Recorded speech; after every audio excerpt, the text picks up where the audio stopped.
Então, pessoal, primeiramente, boa noite a todos, a todas, a todes. Bem-vindos mais um dia, mais um momento. Como eu tinha falado, deixa eu ver aqui, senão eu vou ficar assim. Como eu tinha falado, a gente não vai ter aula hoje de boca especificamente. A boca, eu gravei um vídeo e coloquei lá no canal. Como se eu fosse youtuber, né? Mas é um canal mais pra gente mesmo. E aí, tudo que a gente for falar sobre boca tá lá. E hoje eu vou colocar os exercícios de boca e vou falar um pouco sobre eles. Mas, em paralelo ao exercício de boca, a gente vai fazer esse exercício de sombreamento, de luz e sombra, basicamente. Um estudo de luz e sombra. Quem, quem já foi meu aluno, principalmente no curso de História da Arte e Desenho, já viu esse slide que eu vou passar para vocês. Quem não viu, vai ver agora e vai iniciar com um pouquinho. Eu uso esse slide só para me orientar, tá bom? Então é isso. Eu vou sair aqui e vou só ficar no slide agora. Então vamos lá. A gente vai falar um pouco sobre luz e sombra, que é um assunto super fundamental para pensar o realismo, para ter a ideia de realismo nos desenhos hoje em dia. O cara que trabalha com, ou a pessoa, o indivíduo que trabalha com sombreamento ou com uma boa técnica de luz e sombra, essa pessoa consegue atingir graus maiores de realismo. O hiperrealismo é um aprimoramento muito absurdo tanto da técnica de luz e sombra, quanto, em alguns casos, quando o desenho é colorido, quando um domínio também máximo de cor. Então você consegue dominar bastante a teoria das cores e tal, e, em paralelo à luz e sombra, você vira um grande monstro. E aí eu vou passar para vocês hoje um pouco sobre o que observar em relação à luz e sombra, quais são as coisas que a gente tem que ter atenção, como observar, e isso vai ajudar vocês quando vocês fizerem tanto um trabalho de encomenda para alguém e tal, ou coisas próprias, assim, criações de vocês. E aí, para vocês não fazerem um desenho desconexo, um desenho, não é irreal a palavra, mas um desenho coerente, né? Ele precisa ter uma boa estrutura de luz e sombra.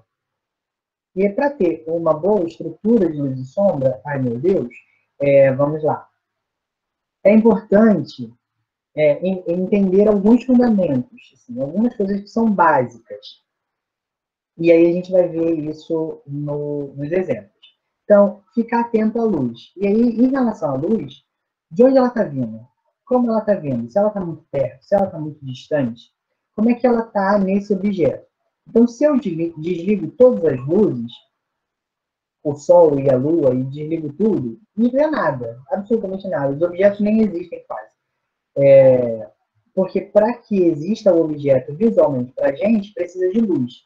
A luz incide no objeto, isso volta para a gente. Aí existe todo um campo físico, da física, que vai estudar isso e tal. Só que a gente aqui não está para discutir essas coisas. E aí, nessa relação entre objeto e a luz, se dá outras coisas que vão aparecer. As sombras, as passagens, os reflexos, isso tudo vai aparecer. Então, quando eu falo de luz, principalmente, eu falo de onde está vindo essa luz exatamente. Né? É isso que eu estou querendo trazer. Quando eu falo das sombras, porque quando a luz incide no objeto, automaticamente você tem dois tipos de sombra que vai aparecer. A projetada, que vai para fora do objeto, e a própria, que está incidida no objeto. Então, todo mundo, quando está em contato aí com alguma luminosidade, ele vai ter uma luz que vai estar no corpo dele, no corpo do objeto, e uma luz que vai estar fora do objeto. Essa luz que está fora, essa luz, olha como deixei. Essa sombra que está fora é a sombra projetada. A gente vai observar isso com mais calma, tá bom? As passagens.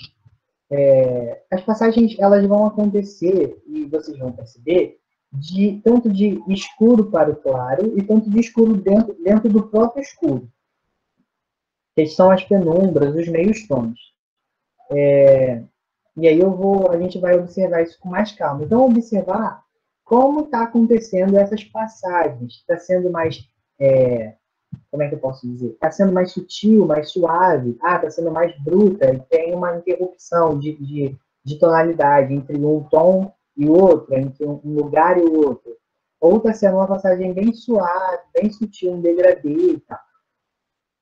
Você tem um reflexo, que é quando um objeto está sobre uma superfície ou sobre um ambiente, as luzes vão bater também no ambiente, que vai, de algum modo, voltar para o objeto. Então, não é uma luz tão forte, não é um brilho tão forte, mas também não é escuro, escuro, escuro, como as outras sombras. O reflexo ele sempre vai estar no meio tom. Assim. Por mais que ele seja clarinho, às vezes, mas sempre vai estar no meio tom, nunca vai estar tão claro. E o brilho? O brilho é um ponto de muita intensidade de luz. Então, geralmente, o brilho não é tudo que está claro. É um pedacinho, bem branquinho. E aí, no nosso exemplo aqui, a gente tem essa esfera. Eu adoro esferas porque elas vão elucidar muito claramente essas coisas que a gente está falando.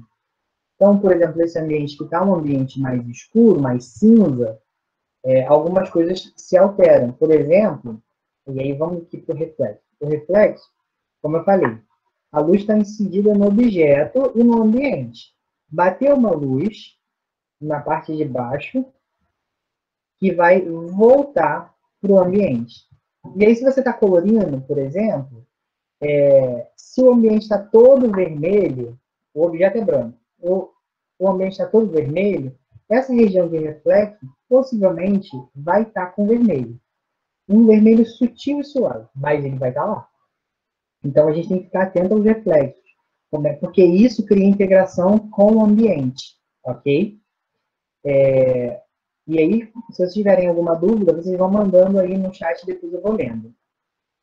Regiões de passagem, lembra que eu falei regiões de passagem?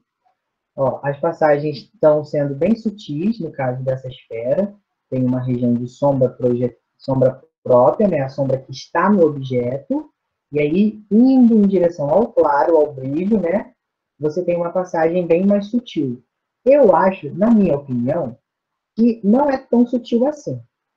É sutil aqui nessa partezinha que a gente está bem em cima da seta, porque ela tem uma marcação muito clara do escuro e do claro. E aí, observando, temos duas sombras, né? A própria, que está no objeto. Ai, meu Deus, alguém entrou. Peraí. A sombra que está no objeto e a sombra que está fora do objeto. Fora do objeto, projetada. No objeto, próprio. E aí, como essa sombra própria está no objeto? Como é que ela está incidida no objeto? Ela é muito forte? Ela é muito clara? Ela está sendo... Está tendo uma relação com o objeto muito intensa, de contraste? Não está tanto também. E aí vocês vão avaliando isso. Quando a gente for desenhar, a gente tem que observar isso. E aí, tipo, está muito escuro. Logo, eu vou botar mais grafite. Eu vou insistir um pouco mais com grafite. Está muito mais claro. Então, eu vou tentar tirar ou fazer uma passagem que fique com uma claridade ok. Quando você domina esses fundamentos aqui, gente, você consegue chegar no hiperrealismo.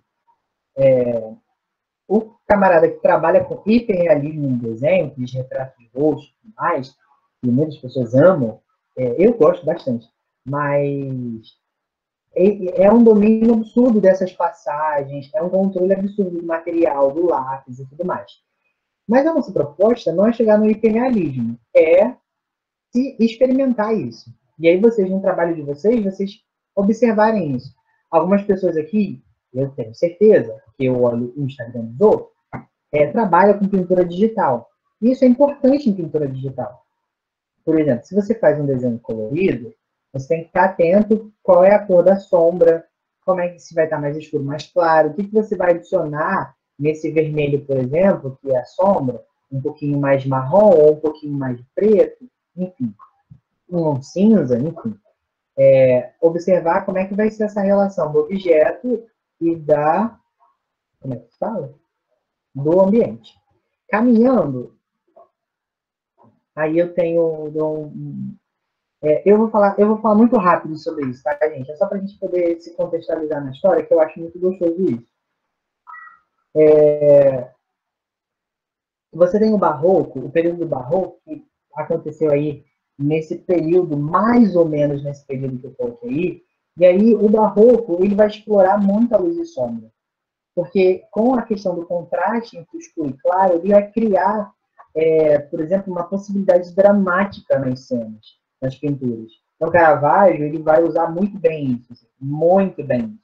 Então, ele vai ter pontos de luz, ó, tá vendo? Muito pequenininhos, tipo aqui no ombro, mais uma região de claro e tal. A luz, a iluminação que está embaixo não é a mesma que está em cima. Então, ele vai explorar bastante. O Barroco ele vai explorar bastante a luz e sombra por causa da dramaticidade que isso pode proporcionar no quadro. Então, ele vai ter, tá vendo? Esse trabalho aqui do Caravaggio também tem essa relação, né, de luz e sombra, e isso ajuda a criar um contexto. Isso ajuda a criar um quadro mais dramático, como se fosse um teatro e tal. Isso é bem interessante. Eu tenho que lembrar de falar devagar, tá, gente? Então, qualquer coisa, dá um help aí. E aí, aqui ele explora muito mais, e eu queria mostrar esse fragmento, que é uma relação que vai se desdobrar de vários modos. Por exemplo, nessa mão aqui, onde a gente está, onde eu estou com vocês, você tem a sombra própria, aqui nesse dedo que está entrando dentro das chagas de Cristo, e você tem uma sombra que está sobre esse outro dedo que está abaixado. Essa sombra que está sobre o outro dedo, por mais que esteja na pintura aí, no objeto que é o dedo, ela é uma sombra projetada do dedo de cima. Então, é bom entender essa relação. Não é tudo que está no objeto é uma sombra própria. A gente tem que ver se tem alguma coisa na frente, sobre e tal. E perceber essa dinâmica. Se vocês observarem nessa mão, que é a mão de Cristo que está mostrando as chagas, o ferimento, você tem tanto a região de luz, né, de claridade, e aí você tem a sombra própria, e aí um reflexo dessa parte aqui, ó, que de algum modo vai voltar para a mão. Então, esse contexto no entorno da mão acaba voltando para ela, de algum modo. Então, é sempre interessante a gente analisar. Quando a gente observa alguma obra de arte, isso é uma das coisas que a gente pode observar. Onde está vindo a luz? Onde está vindo isso aqui? Onde está não sei o que está? Essas perguntas são perguntas que geram reflexão de algum modo e nos ajuda a iniciar uma observação atenta. Eu ia falar do mamilo aqui de Cristo que está se projetando sobre o peito, ó, mas está cortado. Mas aqui dá para ver. Ciganos. No período neoclássico da arte, estava ali próximo da Revolução Russa, da Revolução Industrial, isso. Revolução Francesa, não era Revolução Industrial, não. Eu tive Revolução na cabeça. Comunista! Enfim, no período neoclássico, na arte, você tem um retorno a essas questões. Só que explorando os esfumatos também que tinha no Renascimento. E aí, gente, o aprimoramento da luz e sombra é tão grande, tão incrível, tão bonito, que você tem quase que um hiperrealismo já no neoclássico. Se você observar esse tecido, parece que tipo, é cetim de verdade. Assim, esse sofá é incrivelmente muito bem feito, muito bem feito. Por quê? o Dominic Andrews, ele era um dos caras que dominavam absurdamente isso. O período neoclássico observava atentamente os temas clássicos da história, desde questões que envolviam ao período greco-romano, como algumas coisas do Renascimento. Então, temas que estavam nesses dois períodos, nessas fases da história, eles gostavam de pintar. E é por isso que tinha essa questão de neoclássico, o neoclassicismo, o retorno ao clássico. Só que com uma tecnologia diferente. Logo, as qualidades também saíam diferentes. E aí vocês estão vendo que, de pertinho, é uma pintura, são camadas de cores, você até consegue de algum modo perceber as pinceladas, que era um defeito no quadro, no caso do neoclassicismo. Você não podia ver a pincelada. Mas aqui no vestido, como está mais texturizado, dá para perceber que de algum modo tem, mas na pele não, assim, perfeito. E você tem a manifestação dessas coisas, dos fundamentos que eu falei lá no início da aula. Arthur Timóteo Costa, ele é um artista brasileiro, ele é do início do século XIX, não, do final do século XIX e início do século XX. Então, ele foi um artista brasileiro carioca que foi super relevante e super abafado também, ao mesmo tempo, pela sua questão racial. E aí, você tem um artista do período clássico brasileiro, assim, um clássico meio fajuto, mas a história da Academia Brasileira de Artes e tudo mais, da Belas Artes, ela é bem controversa e tal, mas enfim, é um artista que também explorou de um outro modo, e aí ele já teve um certo contato com os impressionistas na Europa, ele teve um certo contato com pessoas que já estavam produzindo um outro tipo de pincelado e tal. E aí ele explora basicamente isso, da luz e sombra. Só que o barato é que ele não coloca uma coisa muito clara, como nos outros. A luz sempre está atrás, está num ângulo meio diferentão, assim. Esse primeiro aqui que a gente está vendo é como se ele estivesse pintando um quadro com a mesma iluminação do meu quarto, né? A luz está aqui atrás de mim, na parte de cima, e vocês estão vendo meu rosto escuro. Ele é maravilhoso, assim. Então, um artista negro brasileiro que tinha uma pintura muito, muito europeia também. E aí, outra coisa, se a gente for analisar os fundamentos do luz e sombra. Tá vendo? No nariz tem pontos de iluminação muito claros e pontuais, assim. A região desse lado do rosto está clara, ok? É uma região clara. Aqui o brilho, ele é um detalhe. E aí tem um reflexo do outro lado do rosto, que tem a ver com o ambiente. A tonalidade que está no ambiente está no rosto dele de algum modo. Caminhando, a mesma coisa. Então você tem pontos de luz muito bem definidos. E é importante vocês olharem isso quando vocês estiverem desenhando. Até que eu não falo nada sobre luz e sombra quando vocês me mandam um trabalho que tenha luz e sombra. Mas a partir de agora eu vou fazer isso. Então você tem também esse quadro também, que aí você percebe que tem uma marcação da sombra própria, a sombra projetada aqui é a cabeça, sobre como é que chama isso? O ombro, a saboneteira, o reflexo, né, que não é tão claro quanto a região clara, né, mas tem uma relação com o fundo. Quando você define bem essas coisas e deixa isso muito bem colocado, pessoal, seu trabalho tem uma coerência muito mais interessante.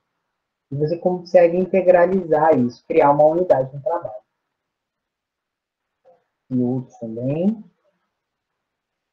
E aí vocês percebem que o branco e azul que está na blusa do menino também está no pescoço do menino.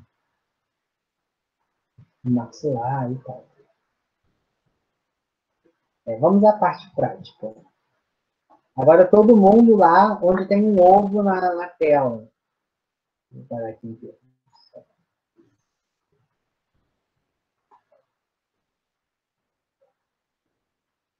Vamos lá. Boa noite, pessoal. Não consigo conectar agora.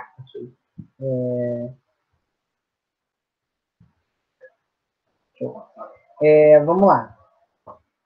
Todo mundo aí ainda, né? Ninguém desistiu de mim. Eu vou criar um ambiente aqui para a gente poder fazer o desenho. Eu vou ter que redesenhar um pouco mais para cima. Isso é um ovo, tá?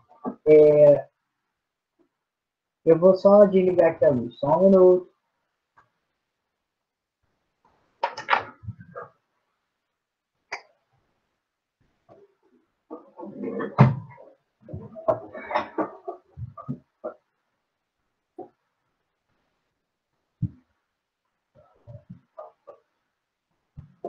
Deixa eu tentar ver se eu consigo melhorar a qualidade do celular.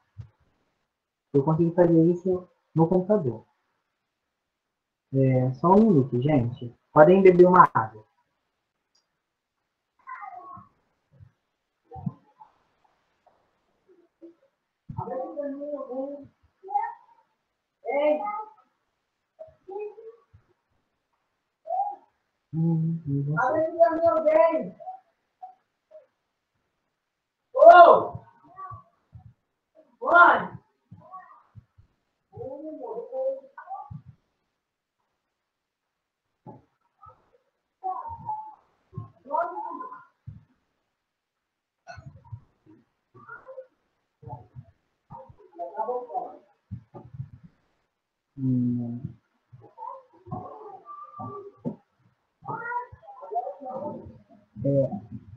Eu não consegui melhorar, gente. Perdão.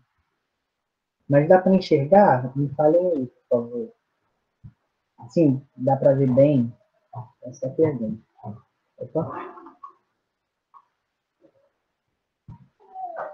Tá bom assim? Ótimo. Aqui no meu computador a tela fica muito horrorosa.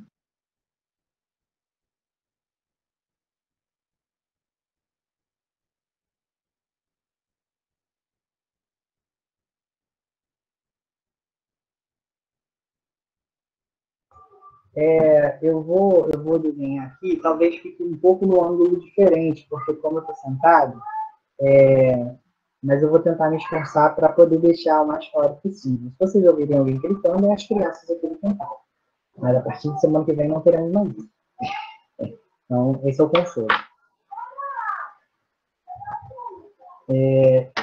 Enfim, eu vou começar desenhando com HB, tá bom? Então, eu vou tentar desenhar com HB e a gente vai conversando sobre isso. Eu vou tentar desenhar aqui um ovo. Esse ovo não está mais incrível do mundo. Eu não tenho essa preocupação, essa vaidade, tá, gente? Então, para a finalidade que eu tenho um objetivo específico.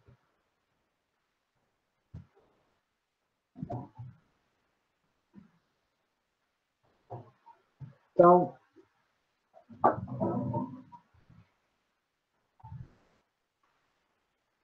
espera aí, só um minuto. Como vocês sabem, eu estou desenhando com HB. Logo, vocês não vão ver.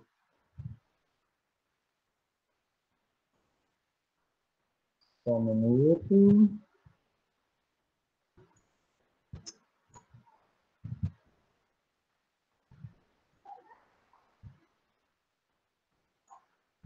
Tirei o destaque. Enfim.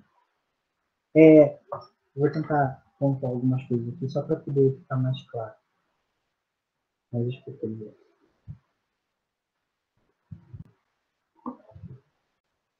Antes de vocês fazerem esse exercício ou essa prática, seria bom vocês fazerem um estudo tonal.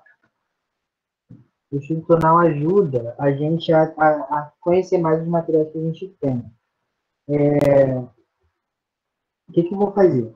Eu vou tentar fazer o máximo com esse lápis, tá? Mas vocês podem explorar outros que são vocês verem. Então, Se a gente observar, a luz está vindo muito incidida em cima do objeto, bem certinho aqui, tá vendo?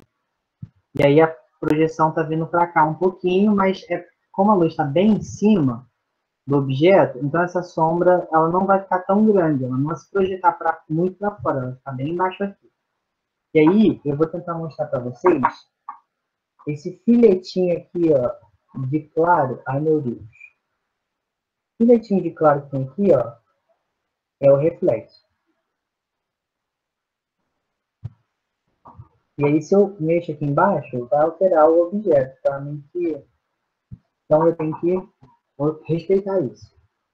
Então, vamos lá. Primeiro, não ouse, por favor, forçar o lápis.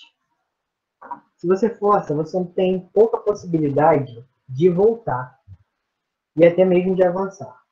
Então, a gente sempre começa com coisas muito suaves e observando onde está a sombra. Nesse caso aqui, a sombra vai pegar um pouco essa região aqui, ó.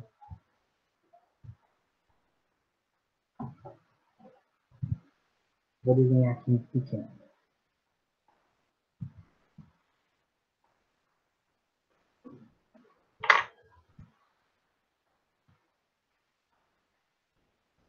Para ser um pouco mais baixo. Nesse sentido. Então, esse vai ser o desenho básico do ovo. E aí, a sombra está nessa região aqui, ó.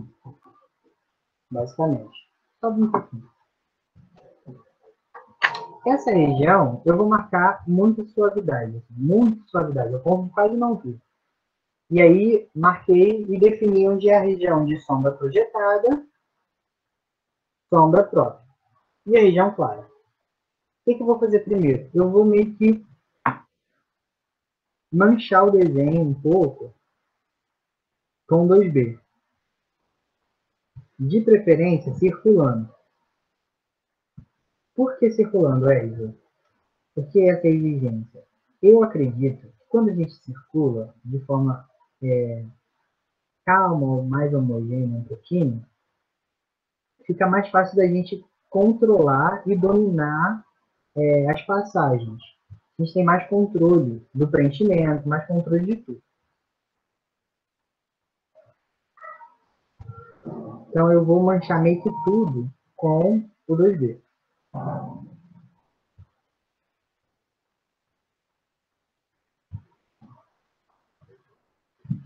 Não está dando para ver muito bem, não?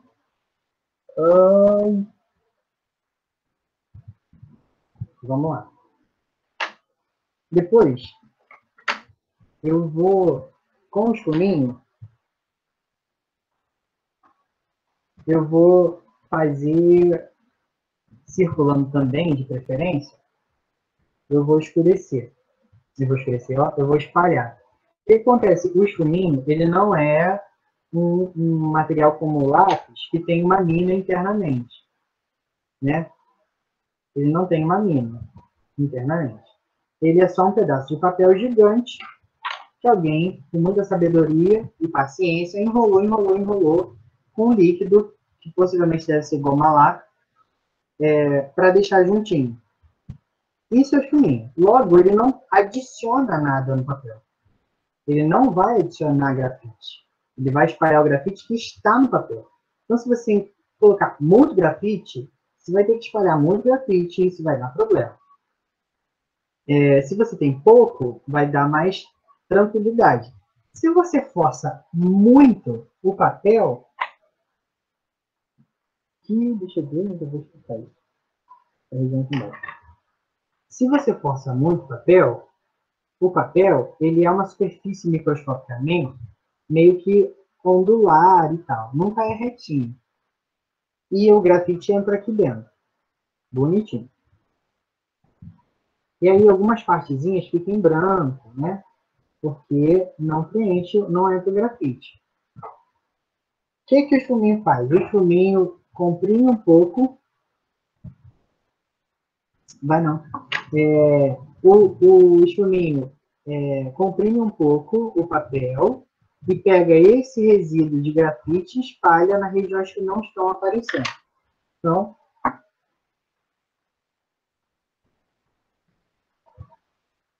eu particularmente, quando faço exercício de luz e sombra, eu não uso espuminha. Eu gosto de fazer as coisas todas só com o lápis. Só que eu fiz vocês comprarem espuminha. E vocês gostam de usar espuminha. E aí a gente precisa usar o espuminha. Eu vou circular.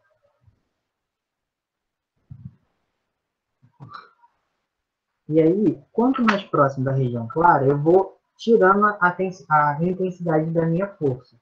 Então, se eu estou forçando, está saindo grafite. Está saindo, tá colocando grafite. Se eu paro de forçar, eu coloco menos grafite. Então, Wesley, mas você falou que não tem grafite no negócio? É, eu falei. Eu tirei grafite daqui e adicionei aqui. Não tirei como o lápis, eu não coloquei uma quantidade de grafite absurda. Mas eu tirei um pouco do grafite, eu reutilizei o grafite que está aqui naquela parte aqui. E aí, se eu forço e intensifico, vai ficar escurinho um pouquinho. Se eu tiro a pressão e tento não intensificar tanto, vai ficar mais claro. Essas passagens são bem interessantes e importantes de ser feitas.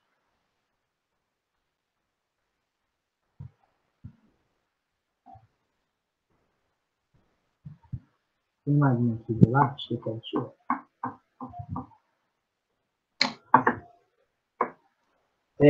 Uma coisa que eu gostaria de falar com vocês é que não precisa ter medo de escurecer. Você tem que ter medo de escurecer se você vai fazer já vou escurecer. Não, tenta fazer um meio tom para você ter segurança, ter certeza se é ali. Porque, tipo, se você errar alguma coisa da sombra, por exemplo, e ela estiver toda escura já, você precisa apagar. E aí você não pode apagar, né? Depois de ter passado 6D, forçado pra caramba. Então, eu meio que fiz uma camada de sombreamento, correto? Vou tentar colocar mais uma camada de grafite nas bordas. Eu tô aqui todo torto, gente. Assim, sem noção. Isso vai acabar.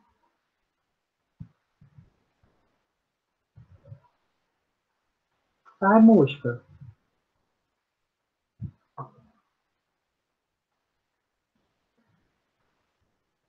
E aí eu vou adicionando um pouco mais de grafite com 2D, circulando. E aí, conforme eu vou para o meio do ovo, eu tiro a força, eu tiro a pressão do lápis. Isso vai criar um degradê com mais facilidade.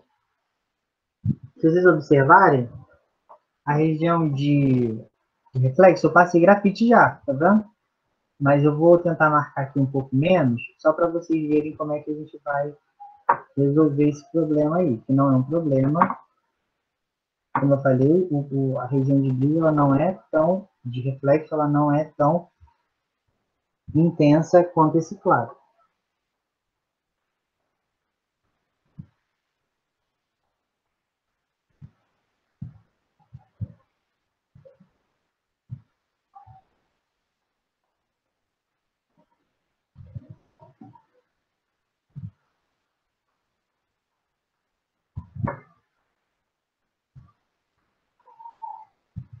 E aí, uma dica que eu não estou fazendo, mas eu vou passar a fazer daqui a pouco, porque eu vou usar o 6D. Não sei se eu vou usar o 6D, não. Vou usar um 3D mais fortinho. Usem folha de apoio, tá? Porque isso mancha absurdamente. E a gordura que existe em nosso suor, nossa mão, acaba afetando absurdamente dele. Você acha que não, mas afeta. E aí você não consegue apagar tão bem quanto antigamente.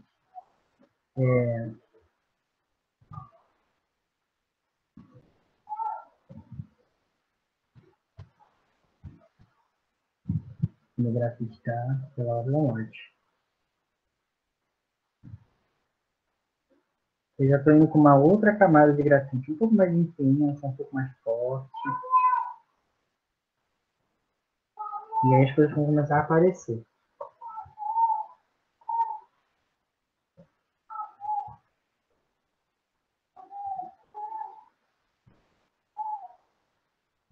sempre a folha de apoio. Por mais que seja complicado no início, tenta sempre lembrar. No curso lá na escola de desenho que eu dou aula, eu toda hora fiz folha de apoio, folha de apoio, folha de apoio. Bem que lá é uma flanelinha, né? Então eles usam bastante flanelinha, uma flanela para apoiar a mão. Eu sempre estão apoiando. Mas se não estão, eu chego perto e folha de apoio. Porque senão vai manchar o desenho todo. E pessoa que está iniciando não tem tanta disciplina no corpo para poder manter essas regras, sabe? Então é importante você se disciplinar. Como eu falei já outra vez, o desenho ele é uma linguagem, né? E aí essa linguagem precisa ser estudada, precisa ser pensada. Se você não faz isso, fica difícil evoluir na técnica, no desenho, na comunicação através do desenho. Então você precisa estudar os elementos da estudar os elementos que são referentes àquela linguagem. Exemplo, você vai estudar inglês, ok? Em inglês tem suas regras gramaticais, tem suas regras de pronúncia e tudo mais. Se você não estudar, não se dedicar, vocês estão vendo que eu estou indo puxando novamente, e aí eu já estou puxando um pouco mais para lá, aproveitando o grafite que já tenho aqui. Antes de fazer o ovo, vocês precisam muito. Deixa eu tirar aqui do modo cheio. Vocês precisam muito mesmo, sério, fazer o exercício de preparação. Porque aí a mão de vocês vai estar mais hábil para poder fazer as passagens e tal.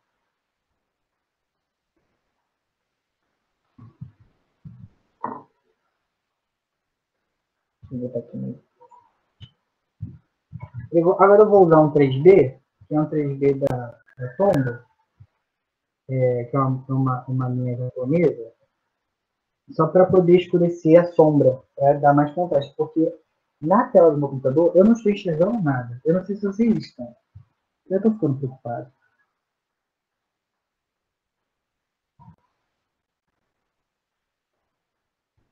Dica.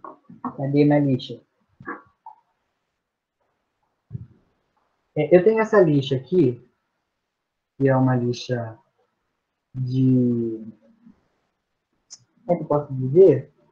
É uma lixa de artista, né? Porque, tipo, de desenhista, no caso. E ela tem várias lixas aqui dentro, aí você vai tirando. Essa lixa,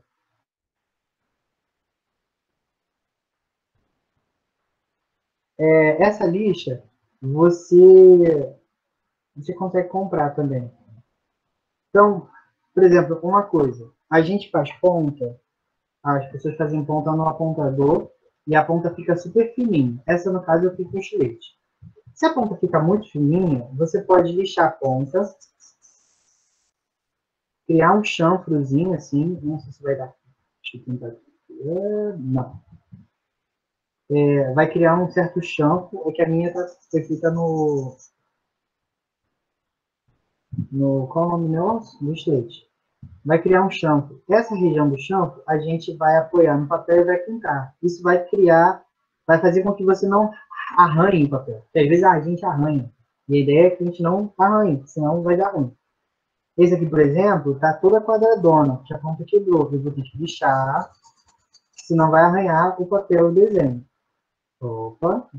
E a ponta não tá bonita, mas dá para usar. Isso o lápis. Ok. Deixa eu voltar aqui. Eita.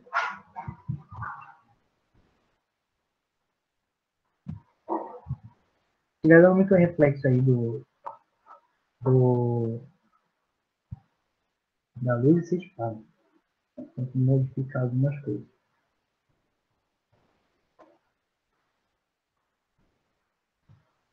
Aí, ó, eu tô com um problema aqui. Como a ponta tá pequena desse lápis, quando eu deixei, ela ficou muito espaçada. E aí, é uma dica que eu tenho que dar para vocês. todo mundo. Tem um problema. Preciso solucionar um problema. O que o Joaquim está refletindo? Eu vou melhorar. O que eu tenho que fazer para resolver esse problema? Eu preciso pensar, refletir. E aí, a partir disso, você vai aprender uma técnica nova, você vai evoluir na sua articulação dos conhecimentos que você já tem sobre a técnica e você vai avançar. Eu vou tentar pegar aqui.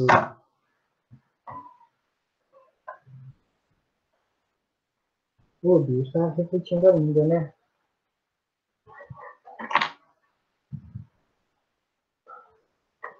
Está refletindo ainda?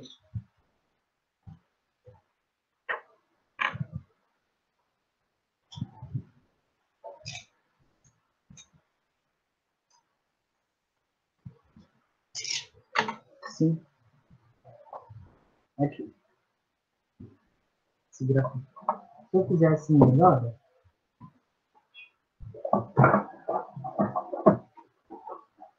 Ai, meu Deus. Melhora? Melhorou, gente?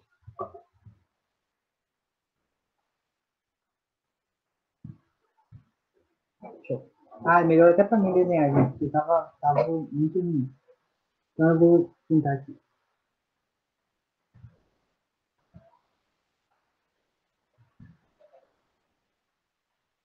Esse grafite que eu estou usando na sombra, para escurecer, eu vou usar ele em algum momento dentro do outro, tá?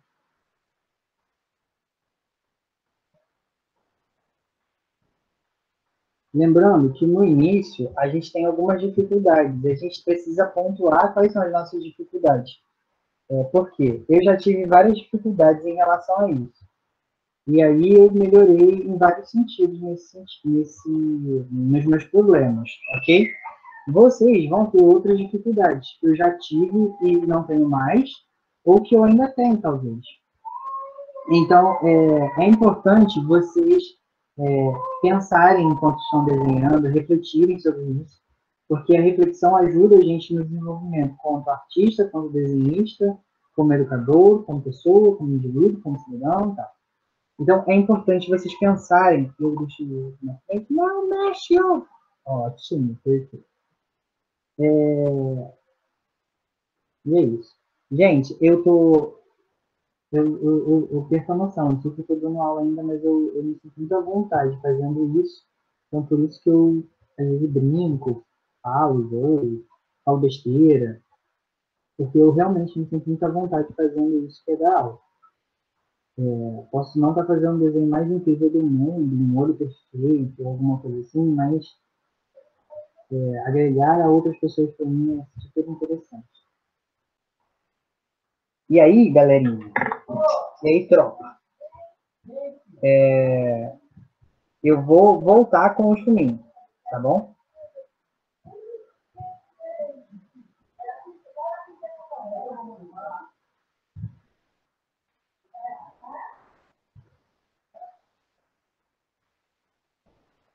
Eu estou olhando para aquela do meu computador, então eu não sei.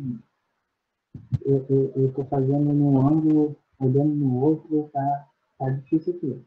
Não tá difícil, mas tipo, tá já engraçado. Eu posso, essa sombra tá bem marcada, igual tá aqui, né? Embaixo. Só que o desenho é meu. Eu não tô tirando foto, eu tô desenhando. Eu posso avaliar.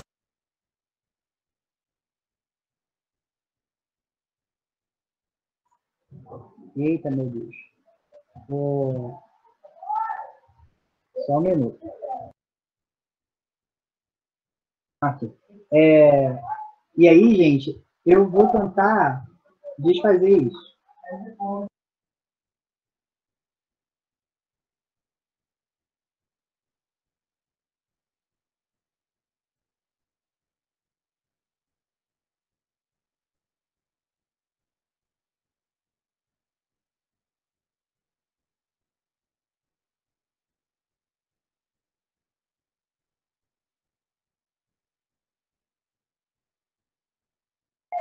Não, eu sei que tá sem som. Eu te liguei porque estão passando aqui. Eu tô falando uma informação nova. Vamos ver se eu consigo mexer assim. Deixa eu ver. Ai, meu Deus.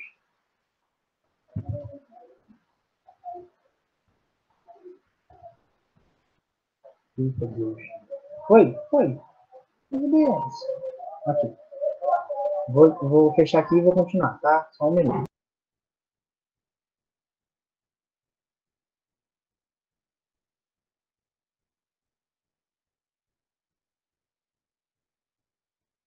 Vamos lá. Voltando. E aí, galera, problema. Vamos ter um problema sim. A vida é cheia de problema, né? E aí, o que a gente vai fazer agora?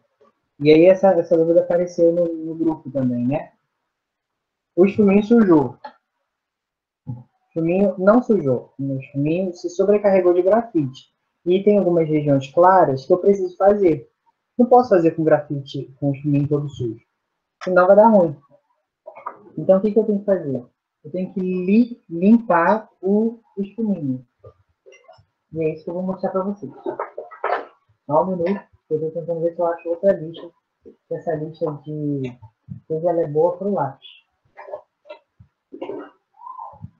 Vai ter que ser ela mesmo. Eu devo ter guardado. Como eu falei, gente, eu estou de mudança. Logo, muitas coisas estão guardadas. E outras eu nem guardei ainda.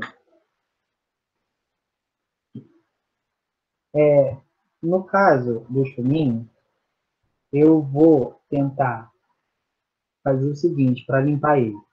Eu não vou limpar ele em pé. Não posso limpar ele bem em pezinho. Preciso limpar ele um pouco inclinado. Por quê? Porque eu mantenho a ponta. E aí eu vou tentar tanto puxar para frente, quanto puxar circulando. Então eu vou puxar e para trás.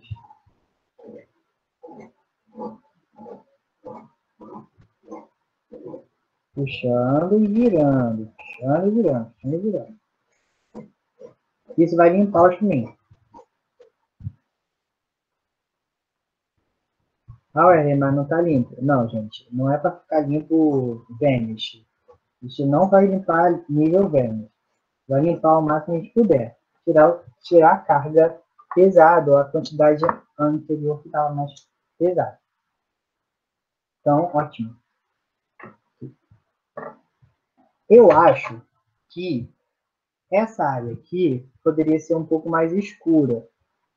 Aí eu não vou vir direto com o meu 6D, ou o meu 3D, ou o meu 4D, o lápis macio escuro. Eu posso voltar com o HB já.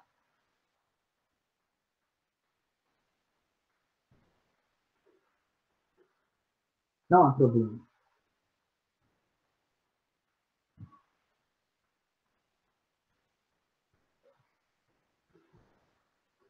Eu vou escurecer um pouco mais essa região.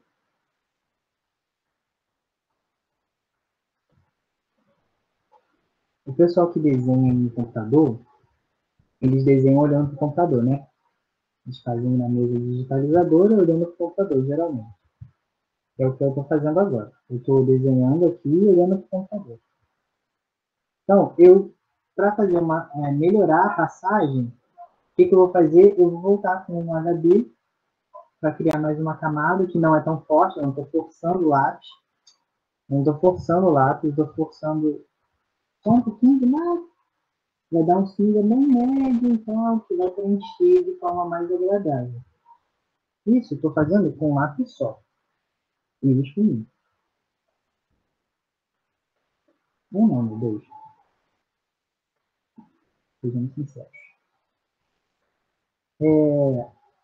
Uma coisa. Quando você está assistindo um vídeo, super vídeo lá, de alguém incrível, mostrando você fazer super realista e tal, você não precisa ficar pensando que seu desenho vai ficar igual doido. Você não vai, ok? E você que lute. Por quê? O cara geralmente tem um material top de linha, muito top de linha. Esses que eu estou usando nem são top de linha assim. Esse papel que eu estou usando é papel comum, tipo, comum mesmo. Gramatura 75, muito comum. E aí, eu vou sempre ficar voltando nesses negócios. Isso pode demorar horas, e eu não estou pretendendo fazer isso por horas. Só quero que vocês entendam que é por camada, devagar, não é forte, não precisa se preocupar. E agora eu vou começar a responder as dúvidas de vocês, porque eu acho que eu já está ultrapassando. Isso aqui vai até 9h10. Alguém tem alguma dúvida? Podem mandar aí.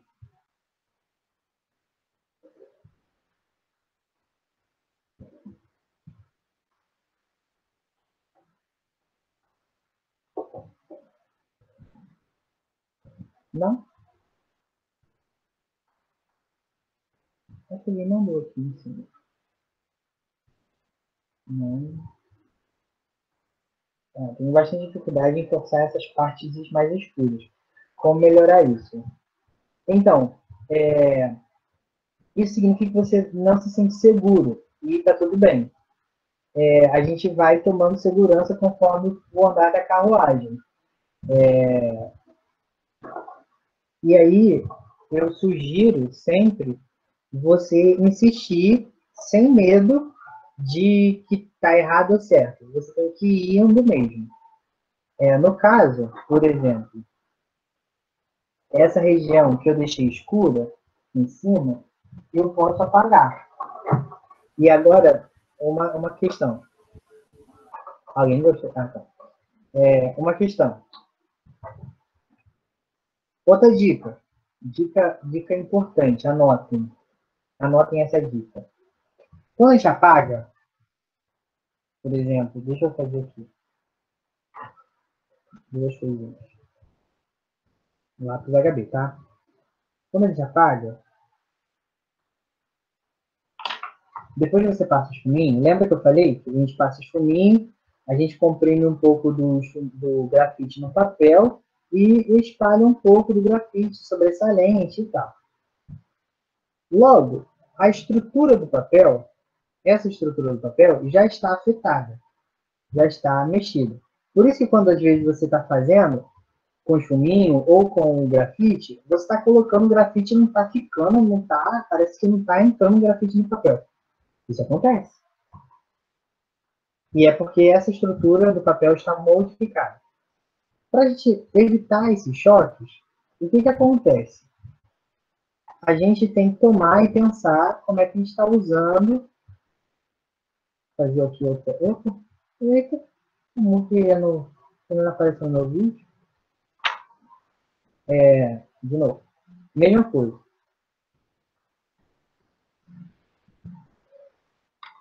Prestem bem atenção. O que a gente tende a fazer? Digamos que está escuro isso aqui. A mosca, querendo aparecer no meu vídeo. Que é isso, cara? Segue o baile. Você vai com uma borracha, o que você faz normal, né? Você vai com a borracha belíssimamente e apaga forçando em cima da superfície. Vai apagar? Claro que vai. Vamos apagar perfeito. Só que eu não quero apagar tão forte. Mas também não quero deixar com muito grafite. O que eu sugiro? Em vez de você passar o grafite forçando pra caramba, você vai passar. Deixa eu dar uma outra borracha. Que não vai deixar também.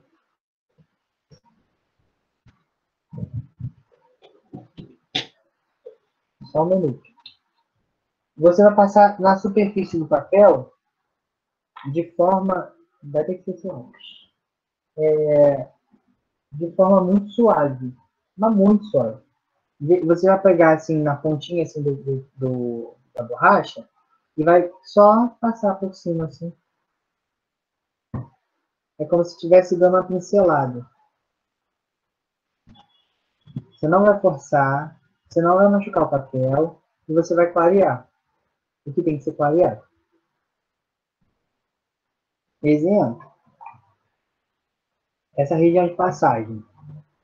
Tem uma região de passagem muito suave. Só que está escuro. Preciso clarear. Eu não vou chegar, se eu fizer forçando, como se eu estivesse riscando o papel, vai complicar. Então, eu vou passar como se eu estivesse passando uma pincelada, dando uma pincelada de leve na superfície que eu quero apagar.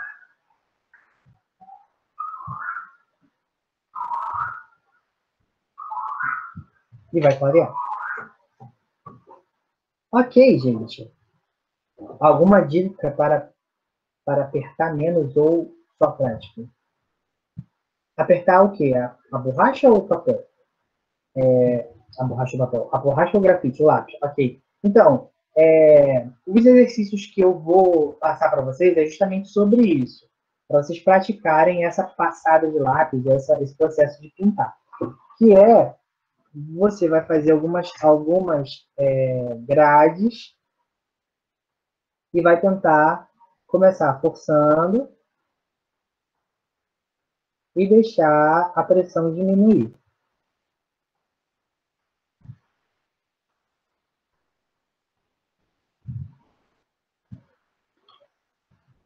Ok?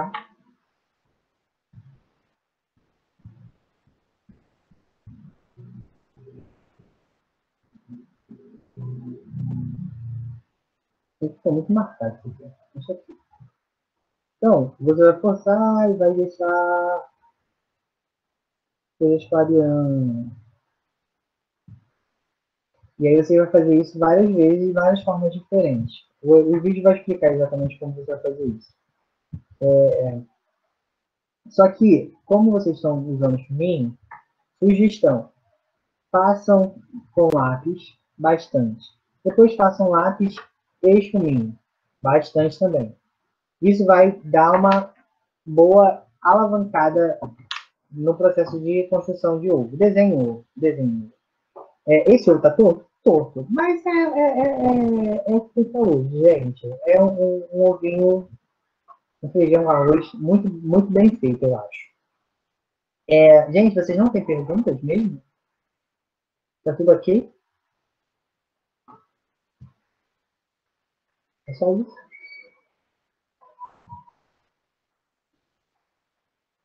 Pode falar, Daniela.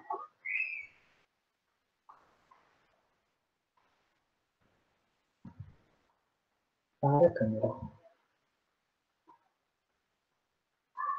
Sim, não conseguiu.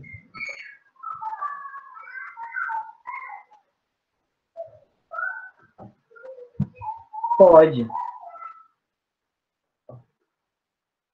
Pode fazer exercício com a bola de isopor. Eu vou mandar a imagem de um ovo muito bem, muito incrível.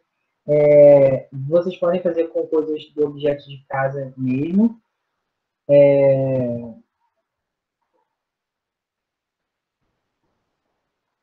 Vai chegar com certeza. Pratique. Pratique que vai melhorar.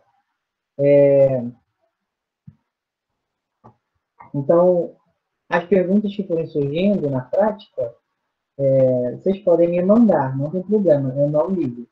Eu às vezes, como eu falei, eu vou estar na semana de mudança, então pode ser que eu tenha uma certa dificuldade de responder. Deem prioridade, no caso, para me mandar as coisas até sábado, sexta-feira e segunda, porque eu consigo responder. Se vocês me mandarem na quarta de manhã ou na terça-feira à noite, quarta de manhã eu respondo. Eu não vou passar o exercício da espera, eu vou passar o exercício do ovo, que é mais sutil ainda. Por exemplo, uma coisa também sobre o ovo que eu acho muito legal,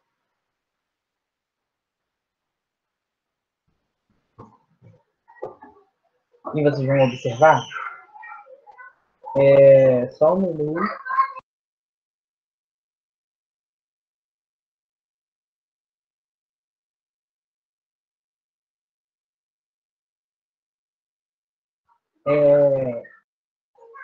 Então, se vocês observarem, nas referências que eu vou mandar para vocês, vai ter regiões do ovo, né, da imagem, que não vai ter sombreamento. Não tem nada. Só tem isso e isso. Essas duas linhas aqui acabam induzindo vocês a que tenha uma linha aqui. Então, em algum momento, a figura e o fundo, elas se fundem. Isso é importante de ser observado. Figura e fundo, observem, de algum modo, elas vão se fundir. Porque, ao contrário do mangá, do HQ, de história em quadrinho de forma geral e outros estilos, como cartoon, você não tem, e aí me perdoem por isso, tá? Você não tem uma linha que contorna o ovo. Você não tem uma linha. O que você tem é fundo, figura. E os dois são uma coisa só. Então, o fundo e a figura são uma coisa só. Vocês precisam fazer os dois. Sempre. De preferência. Para fazer exercício a lápis, precisa estar com a ponta parecida com a sua? Não. Pode ser com a normal mesmo, apontador escolar e tá tudo certo. Ah, outra coisa. Não tenho espuminho, não consigo comprar, pandemia, tudo fechado e algumas coisas eu não consigo sair de casa, ok. Vocês podem usar. Pode usar pincel. Eu não gosto de cortar cerda porque eu não confio em mim. Então, você fique à vontade mesmo, assim. Se sentir vontade de fazer com pincel, ok. Vamos lá. Agora, acabou o ovo, né? Só questões técnicas agora, basicamente. Não tem chuminho em casa. Eu posso usar outras coisas. Aqui. Posso vir com papel higiênico e fazer uma pontinha maneira, aquela ponta marota, e para esfumar. Tentar não, conseguir fumar, tá? Vocês vão conseguir. A única coisa que eu proíbo vocês é passar o dedo. O resto, quer dizer, qualquer parte confidente do seu corpo, não façam isso. Esfumei. Então, eu posso vir com lápis, aquela camada maneira de grafite para ser espalhado. Depois dar um espaçamento para poder não ficar esfumando de verdade. Ó, fiz a ponta, circulando, belíssimamente. Um desenho realista, ele é isso. Essa é o domínio disso aqui. Você vai ver gente no YouTube fazendo com grafite e tal. Então, a técnica de Ashura, por exemplo, você tem um padrão que você, no início, tem que seguir bastante para você absorver o padrão e explorar. Então, você pode observar que você tem um padrão. Vou botar aqui.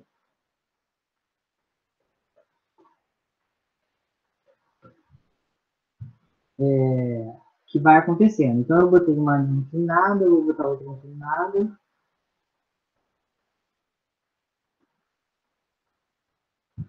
Aqui eu vou botar mais inclinada, vou botar duas também. Tentar fazer o mesmo espaçamento.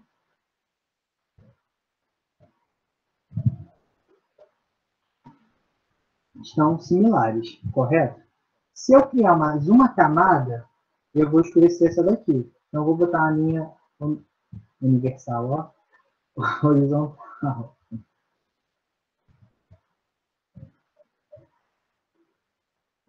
Já escureceu um pouco mais do que essa. Ok? E aí eu vou criar o padrão, vou botar em uma outra direção mais pertinho.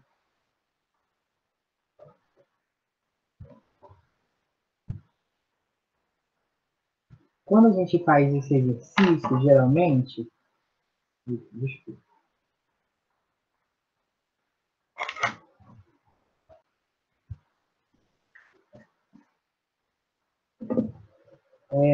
a gente faz um quadrado, um retângulo,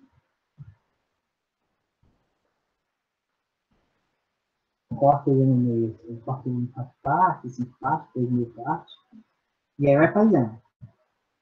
Tenta aproximar ou colocar numa distância ok.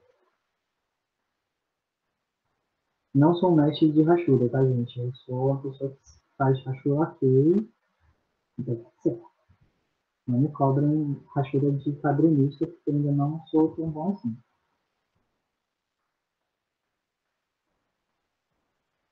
Vou deixar isso aqui com uma rachura mais... Também quase parecidos. Vou fazer outro padrão. Estou usando o HD.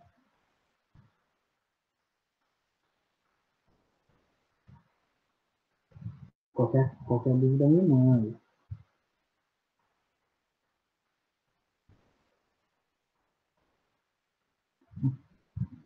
Esse é mais um padrão. Horizontal.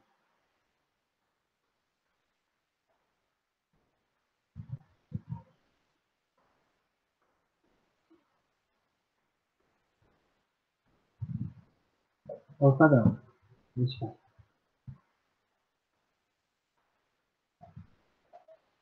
Então, você tem 3 tonalidades aqui. Então, se eu for criando mais rachuras, mais traços, mais padrões de traços e tal, isso vai ficando mais em degradê possível. E aí você precisa absorver isso aqui, porque quando você for fazer esse desenho, você vai ficar seguindo esse padrão sempre, mas você vai entender a relação entre os traços. Então, se eu faço traços muito próximos, eu vou ter uma possibilidade mais escura. Se eu faço traços mais espaçados, eu vou ter uma possibilidade mais clara. Então, é sempre um jogo de elementos. Então, eu tenho um elemento, linha. Eu tenho que trabalhar esse elemento linha para me dar efeitos de luz e sombra, por exemplo, para escuro. Mais alguma pergunta? Passei 2 minutos. O pessoal já está indo. Então é isso, gente. Boa noite. Aí, vou falar um último aviso. Eu estou de mudança na casa dos meus pais, eu vou morar sozinho e tal. E aí, o que acontece? Eu vou gravar um vídeo, então vai ser uma aula assíncrona. Eu vou gravar um vídeo essa semana, que é a aula de olhos, e vou mandar para vocês e a gente vai fazer a partir do vídeo. Eu não vou dar aula presencial na quarta-feira que vem. Então, vocês tentem fazer os exercícios. Tirar dúvida? Podem tirar. Podem me mandar perguntas e tal. Se eu não conseguir responder imediatamente, como aconteceu já, eu vou responder em algum momento. Então, vocês estão liberados. Conforme vocês vão colocando, saindo, vão colocando o nome para você marcar aqui a presença, por favor. O nome todo, tá bom? E é isso. Um beijão.